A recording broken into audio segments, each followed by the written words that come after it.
welcome back. There's a little teaser in how this episode's going to end. Stay tuned to the end because there's a catastrophic failure that happens shortly after that. Lots of exciting stuff to happen here. So for those of you that are coming back, we're finishing off working with the electronics enclosure, moving on to final details on the bike, getting ready for the first test ride. News, it went great in so many ways and also horribly wrong in another. So I'm going to stop talking now. Just let you all know that this is Joyride Labs. I'm Corey. Thanks for tuning in. If you have any questions, ask below in the comments. I'm happy to engage with you. Enjoy this episode. Lots of stuff packed in. See you around next time. Cheers. So, after a bunch of design work, I've come up with this as my solution for storing my controller and all that. You'll see how all of that fits in here. Some of the standoffs for that is still printing. It doesn't quite line up. There's basically, I'll show you some B-roll, but there's some old, what you call them, mounting holes. They're like welded on nuts for the old side panels, and it's right in this corner, and there's just no extra space at all. So that little space is taking up too much. And then there's a plate here for the seat mounting, which is also in the way. It's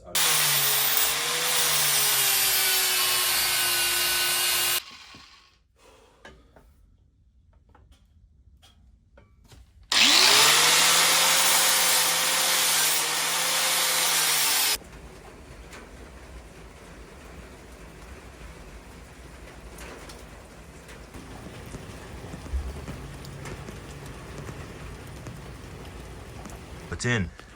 It fits. As I've said, there's no space. Looks like there's a little bit of space here, but it's not, because when this comes down, it kicks over that way. So averaging the two out, there's very little space left, but we're doing pretty good. Okay, so this is what I've come up with. These are components I want in the box, and this is where it's all got to fit. Not a lot of space, is there? So, yeah. Speed controller, VESC, 12 volt, fuse. Pretty straightforward. So that's the package. As you can see, quite tight. Hopefully there's enough space to do, you get some good light. You get wiring through here. This is all the motor stuff, and this is out to control center cockpit. But yeah, ain't so bad. Pretty cool electronics dock. I printed out the front I/O panel for what would this be? This is all control I/O. So this is going to the cockpit or helm. So the handlebars and close to have switching, analog 1 and 2 for my throttle and regen, 5 volt ground, and then switching the controller on and off. And then these are just two 12 volt accessories, and then this is the battery power in to the controller. This went quite well. Pretty impressed with it, actually. Looks good. It's like a 3-piece design. It slots in. Once it's in, it's locked, and once it's bolted on, it's really locked in. And these are just weather pack connectors, waterproof. So that's all great. But the issue is everything is so tight on this bike. Excuse me, getting over cold. So when this stuff is in, like, it fits there, but it's just too tight to get cables. I'm having conflict with this. And here, as you can see, and if I just were to try and plug this connector in here, it's, maybe I could get it to work with fiddling and see kind of close.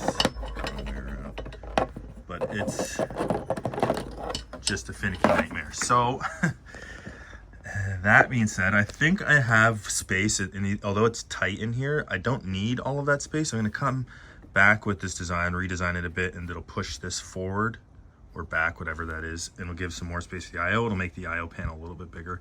Also, I can't really access the locking mechanism on the bottom there. So it'd be difficult to unlock that and lock it in. So that would hopefully solve this. And then in the back, kind of want to do the same thing. So this is going to take all my motor connectors.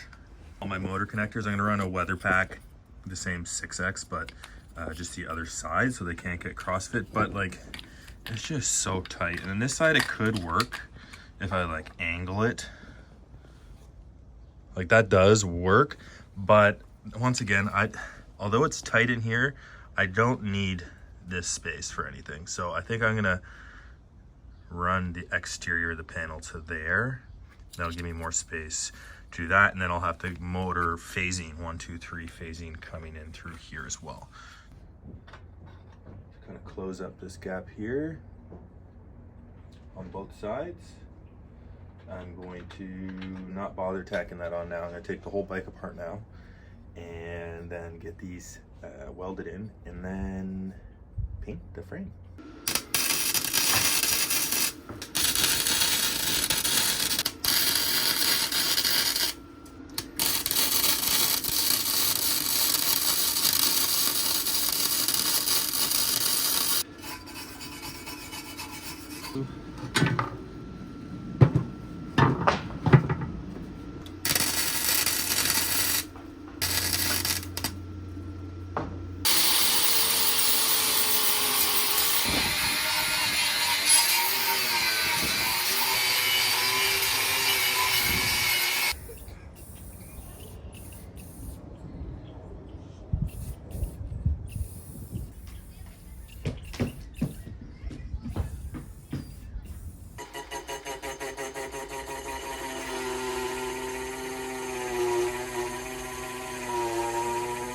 Okay, there it is.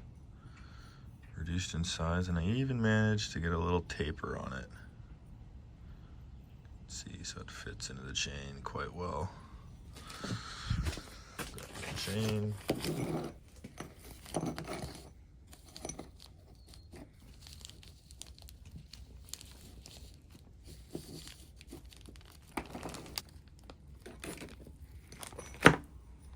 Sweet. So I think I'm just gonna oil this now and slap it back on there.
Got a lot of mixed feelings on this seat. So it was pretty commonly known for anyone who's got one of these stealth bomber frames is when the seat comes, the way it mounts on, there's this angle here. Some of them are worse than this, but this angle here is just extremely uncomfortable. There's not much padding here at all, but on top of that, you want to slide down this angle into the frame and you end up sitting like right here where there's no padding.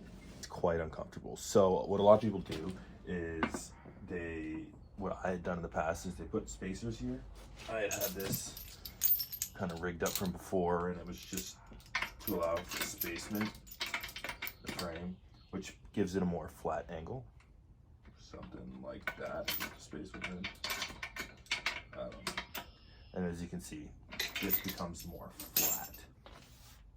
I was still finding I was sitting when I was riding more aggressive, more upwards on the bike. So what to do about it, because I want to just get riding, but I also would like to make it better.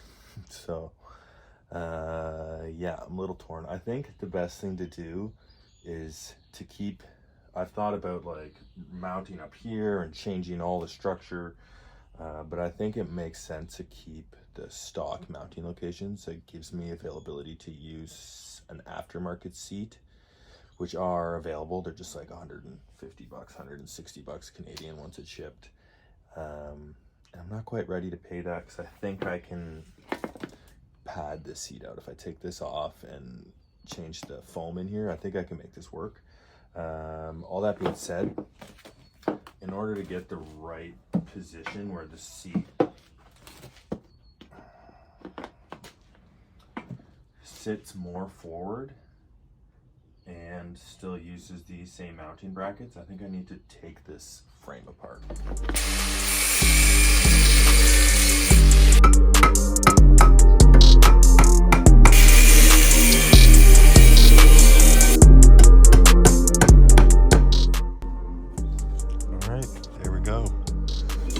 Parts. And I've marked out where I want to attach now. Cut that angle there.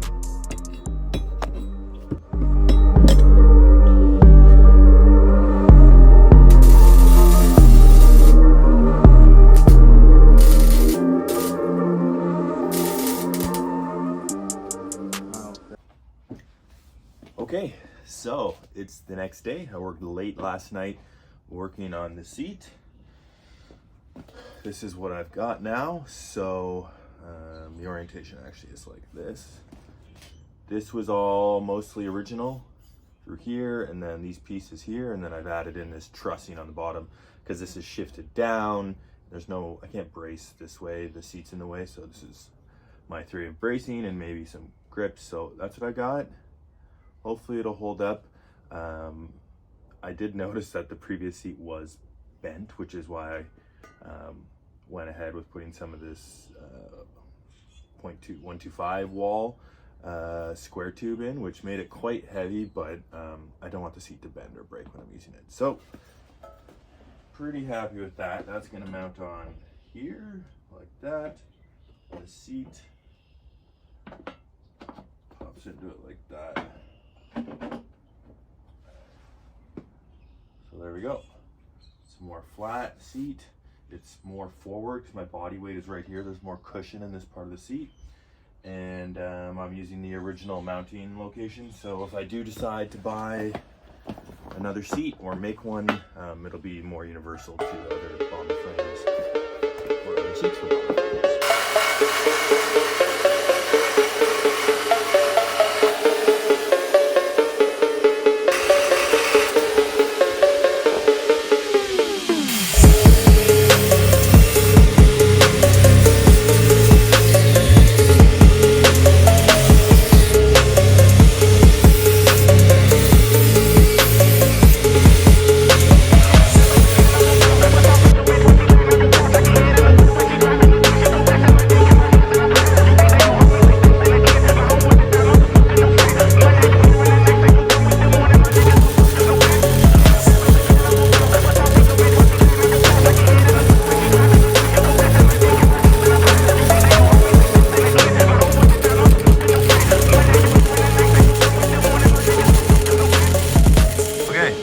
Brackets are on, welded.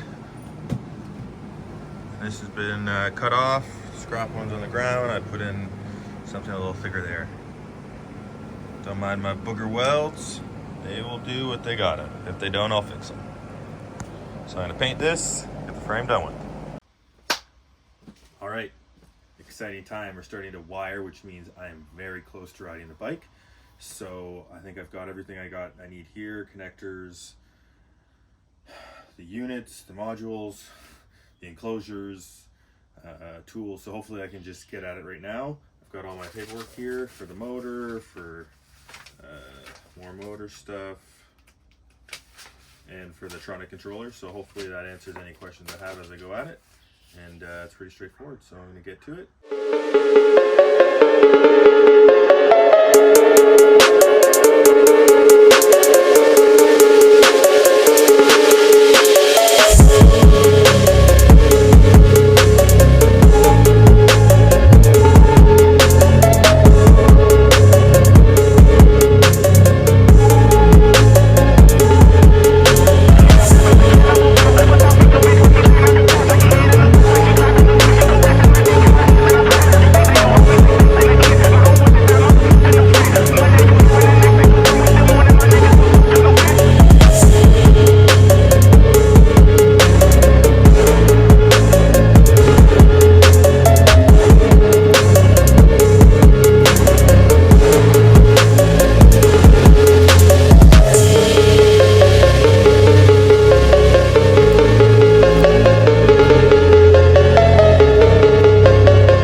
Designed it.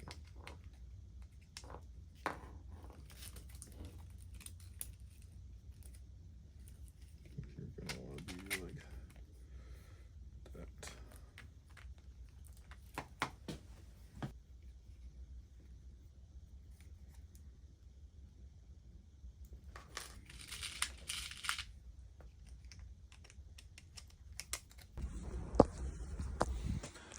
Okay, hey, so it is a day or two later. I did a bunch of wiring. I think I filmed some of it, you'll see that, but didn't want to bore you too much. So gone through the wiring, I've now tested it. I'll show you the state currently. This is everything out of the enclosure just so we could debug and test. We updated the firmware. But yeah, all the connectors are here. And they're all working. I'm getting throttle. I'm just connected to 30 volts now for troubleshooting to make sure we didn't blow anything up. Good tip for any of you working with VESC, test with low voltage before you put your big battery to it. As you can see, you can go to the throttle.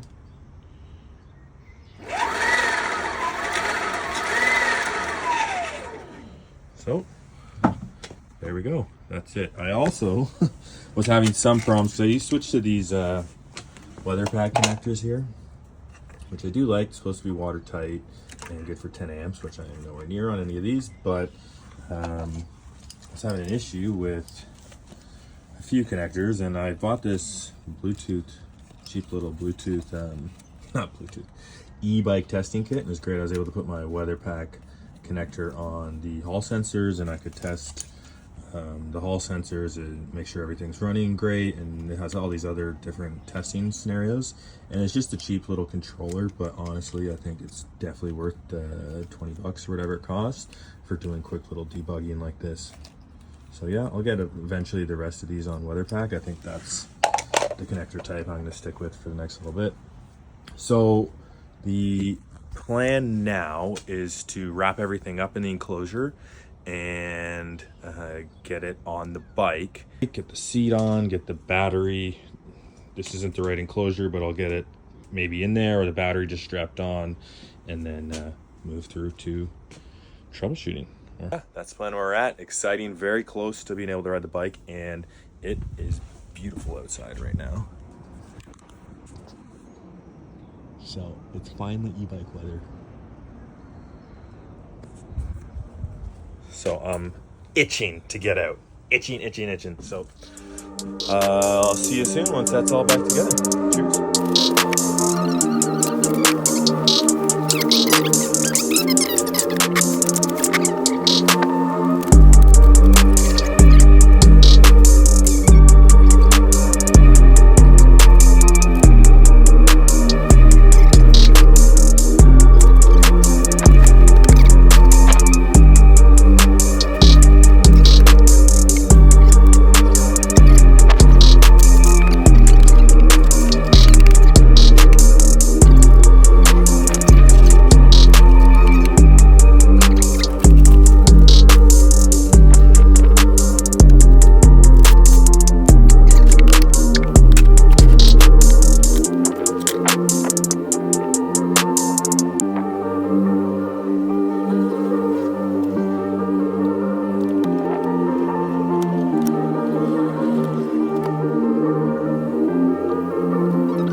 that cable and battery protection.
Alright, that's a wrap on this week's video. We nailed down the battery enclosure, installed the vest, did the wiring, that all configured, and went for our first test ride.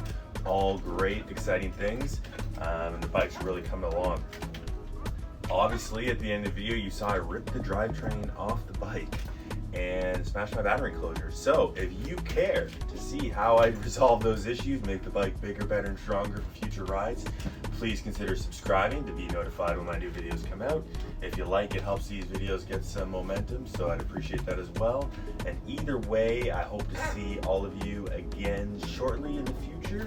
If you have any questions, blast them in the comment. If not, in the meantime, ride safe, have a good time. I'll see you guys all around. Cheers.